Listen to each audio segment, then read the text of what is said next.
There's been a lot of talk in the news about the new JN.1 COVID variant. Is this something that we should be worried about? If you've been a subscriber of this channel, I bet you know my take on it. But let's talk about it.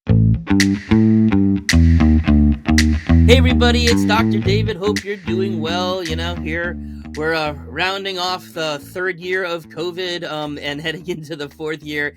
And we've gone from this pandemic to this endemic aspect of things, and COVID's going to be around for a long time, just like flu and all of the other ones are going to be. At some point, will we probably see a SARS-CoV-3, and then all of this will start over again? We have to be open for that possibility that if there's that much of a major change, then it could be. But this is still part of this ongoing Omicron, which makes a difference. Now, mutations will happen all the time, and we've seen this happen time after time after time. Now, but for the last year and a half, 2 years, we've been in the age of Omicron. Every type of change, the mutations have still been Omicron. Okay, which means people who have had Omicron, or for that matter, if you've had the new booster from this fall that has the Omicron strain in it, it's still the same type of protection that is happening. Of course, protection can fade over time, and we'll get into that certainly. But as a whole, we're still talking about Omicron, which is why we're not. Well, you don't really hear anybody freaking out about it. Of course, you're going to hear the news will freak out about it because, of course, they want the clicks, right? And of course, the government is going to be talking concern about it because, of course, they don't want to get anybody to get sick. And I understand that, finances and trying to take care of 350 million of us. I get it. Some very at high risk. But for the rest of us, I am not really seeing this as anything different than every other time for the past year and a half that a new one comes out. But I want to talk about this because I don't think it's any more dangerous. But we are specifically today talking about the JN.1. Okay. Now, first of all, let's get our lingo straight. You would think after all of this time people would understand, especially people in the news or in the medical field. Okay. So a couple of weeks ago, one of the first things is, probably every news article is like JN.1, what you need to know about it. Okay. And from Yale Medicine, so this is their own newsletter, the following headline said this: three things to know about JN.1, the new coronavirus strain. This is not a strain. Strains relate to bacteria, okay? And, that's why there's not strains of animals, right? They're species, right? The strains have a specific meaning, and it talks about bacteria, okay? Now, also, SARS-CoV-2 is the COVID-19 coronavirus. You can think of that in a way as kind of like the overall virus, right? If you want to maybe throw the word strain in there, I guess we could throw it for that. But everything has always been SARS-CoV-2. It hasn't changed. Just mutations in the spike protein, that's what's changed. Spike protein. We'll talk about that more. Okay. Now, people are referring to this JN.1 as a new variant. And again, it's not. That's not what it is. It's a mutation, okay? They're even calling it a new variant, and Omicron was a new variant. This is a sub-variant. I don't know if they think that by changing the name or calling it something new or like that is going to get more clicks. I don't know. But, it sure would be nice if, at least the right terminology would be used, because I think that may scare somebody. Oh, there's a new strain out, and, and people go crazy over that. And I just think that could be a little bit misleading to the public. And there's certainly been enough misinformation out there from day one of COVID. It would be nice if we are not misleading people that we're trying to educate. Okay. Now, even coming back to the variants, remember we first had the original strain, we had Alpha, Beta, Delta, and now we're in Omicron. So again, those are the variants, and everything since that first Omicron, those are different subvariants. Okay, so now that we got the lingo out of the way, let's talk about what we do know about JN.1 and the collective immunity that we have. Now, it's true about half of the of coronaviruses are now JN.1, and you'll hear it say, "Oh, there's 50% of it." But if you think about it, all of them have to add up to 100%. So there's always going to be a predominant one. So just because this is the predominant one doesn't necessarily mean that it's any more dangerous to people. No, that slight change could make people less immune to it, even if they have prior immunity, and they may be more likely to catch it. But that doesn't mean it's any more dangerous. Okay, it could be more contagious if another person who has it, and they pass along to somebody else who has had waning immunity from past immunological boost, whether that's viral and wild, or whether that is through a vaccine. And then we know that it gets down, and then when the antibodies go down, then the first line of defense may not be there as well, and it takes a little time for it to build up, and that's why people may get sick. But of course, we're not hearing about the deaths and the terrible things that we were hearing about 3 years ago. Okay. In addition to that, we do also know that 95% of people, more than that, have immunity to SARS-CoV-2. Again, when you've had more than one exposure. So, when people talk about is two vaccines more protective than one? Yes, it is, because of the second exposure, so their memory kicks in. That's true also is if a person has had COVID wild disease more than once. And it's definitely true if a person has what is referred to as hybrid immunity, which is having been exposed both to the vaccine as well to the virus, one at least, as part of this. Okay. Now, of course, we do know that the more times exposed, and especially if they're different forms, and again, the immunity does kind of like give a more globalness to it. Now, a person who has had COVID in the age of Omicron, especially in this past year, again, they should be pretty well protected. But if it wanes, and that's something to be mindful of. So if a person said, "Hey, I did have COVID and I got over it back in 2020," and you haven't been exposed to it or had a vaccine since then, just be prepared. There is a relatively good chance you're going to catch it in some capacity. And of course, what are the thing that we're most concerned about a person catching it? If they are a high-risk person in terms of the likelihood of a hospitalization or death because they have a medical condition or their age or living in a nursing home or something.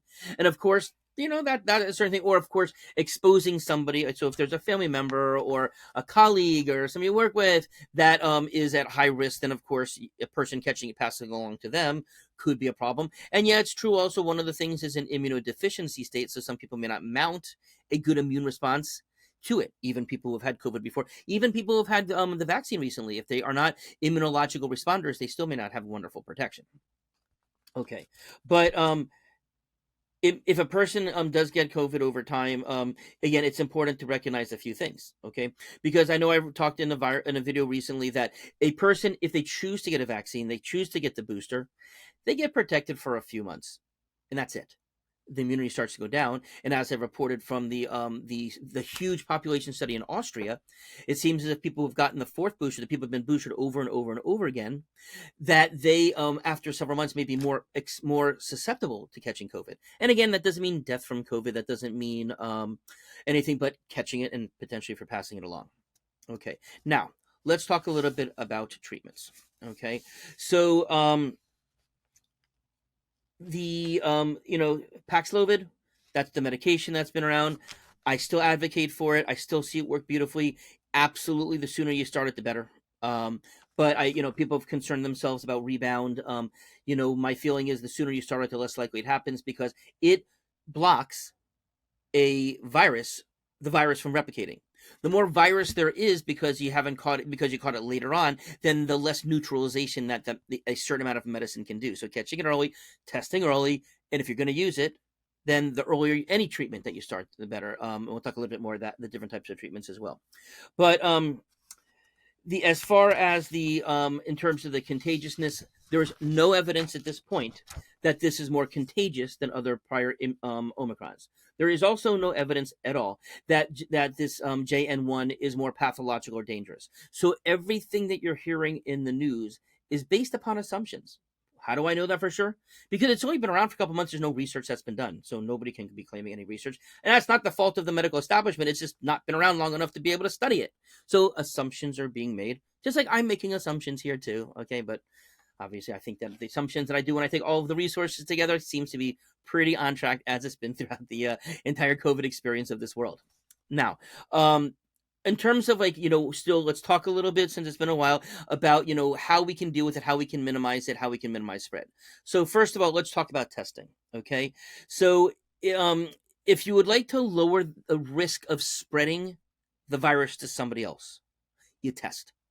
You find out if you have it, and if you do, you take the proper precautions. Staying in quarantine for 5 days, wearing a mask, which we've now shown is the protection for you catching COVID wearing a mask. That's not so certain now. But in terms of spreading it out there, obviously, if you're breathing up close and most of it's being caught here, yeah, if you're wearing a mask, less is going to be put out into the environment. And therefore, and especially if it's a well-fitting like KN95, N95 mask, that's really has a good seal, it's going to be minimal exposure to other people, especially if the people you love are at high risk. Okay. Now, another thing, the rapid tests that you do at home, trust them if they're positive. Do not trust them if they're negative. In fact, the recommendation is that if you're at home test negative, check again 48 hours. But I'll tell you, the first time that I had COVID, I checked 3 days in a row, it was negative, even though I had symptoms, and it wasn't until the fourth day that it finally popped up positive. So again, take that with a me. If you want to be more accurate the first time out, still the PCR test is going to be the more accurate because it's going to pick up smaller amounts. Of course, that usually just have to be done through whether you go to a pharmacy to get them to swab it, or a lab, or at a healthcare provider's office, so it's a little bit more inconvenient than just doing it at home. But I would be much more inclined to think that a PCR test being negative is a real thing than I would a at-home test. Okay. Now, there are also labs that run what are called full respiratory panels. So, we know we've talked before that can you really much differentiate these days between COVID versus influenza versus RSV, especially an older person with RSV who doesn't do the wheezing as much as the babies do? It can be hard to tell. So there are panels out there that you can do all of the other adenoviruses, rhinoviruses, non-COVID coronaviruses, and one swab can check for all of those viruses at once. Why is that good to know? Because yes, it's good to know if it's not COVID, but also if you're like, yeah, but I am positive for adenovirus or rhinovirus, you know that that's what you have, and you have much less of a chance of having a dual, although it's possible with coronavirus or the flu as well. But if you test one positive and that's all it shows, that's probably what you got. Okay. But again, just as far as the recommendations, they're still the same. If you do have a positive test, again, avoid other people for 5 days. And then you could be out and about with masks for 5 days. I know not everybody's going to do that, but to me, this is a very different situation than any of the mask mandates and all the stuff that we went through earlier, and that we're hearing like in some communities like schools in Pennsylvania now that everybody masks up, and I'm not in favor of that. The thing I am in favor of is trying to decrease your known virus and exposing it to other people who may not want you to be giving them their virus. That to me is where masks make sense. Okay. Now, and again, I said, making sure it's a well-fit mask. People who wear gaiters, that's nothing. Even some of the cloth ones that people make at home, that's probably nothing. Even the hospital ones, because they don't fit very well on the sides, it's going to be better than the others, but still not fabulous. It's really that N95, KN95, that extra well-fit, thicker kind of mask. Okay. Now, what else? Of course, our immune support protocol, the high-dose vitamin A, the elderberry, the short courses of high-dose vitamin C and zinc, and echinacea, arabinogalactin. I know we've shared all of this on the channel before. I know that our Patreon subscribers and all of our patients have access to it in the patient portal. But again, starting those things as soon as possible. If I get exposed to somebody sick in the office and they give me a cough, I'm going home and I'm taking my vitamin A as soon as I walk in the door.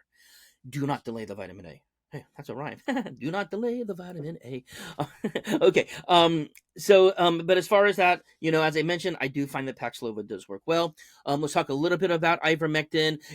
I still see some studies that show that it works. I see studies that show it doesn't work. Okay. And again, there's been no research relative to this JN.1, but I would certainly expect that if it works for a person, whether it was JN.1 or one of the other BAs, Qs, all the other Omicron ones, it should be the same. Okay.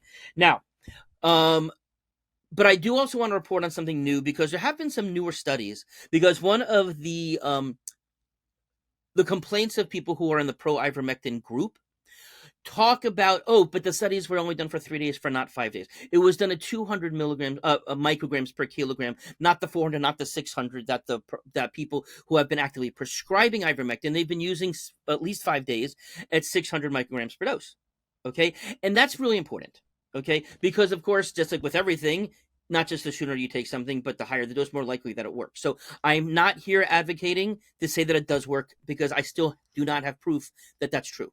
But what I can tell you in the study, that was true also in the study that was done at the 600 mics per kilogram twice a day for the 5 days, it didn't show that it worked. But what it did show is that there were no adverse side effects compared to placebo. So everything in life, we always ask ourselves, what's the potential pro versus the potential con? And if somebody is getting a pharmaceutical grade as opposed to a veterinary grade product, can I look somebody in the eye and say that unless they have a medical condition, or they're taking a medicine where there's a specific contraindication, at least I do feel that a person who takes ivermectin, they're not hurting themselves, right? An argument could be made, hey, but what if they would have decided to take something that was more effective? And that's their own call. I know people swear by it, and I'm not going to deny those people what their experience has been. But I at least wanted to share where we're at today. So hopefully this is more information. Again, more than likely, there's not too much news here if you're a subscriber to the channel, but who knows? Maybe you want to pass it along to somebody who's not, and then you can, of course, ask them to subscribe too. Have a nice day.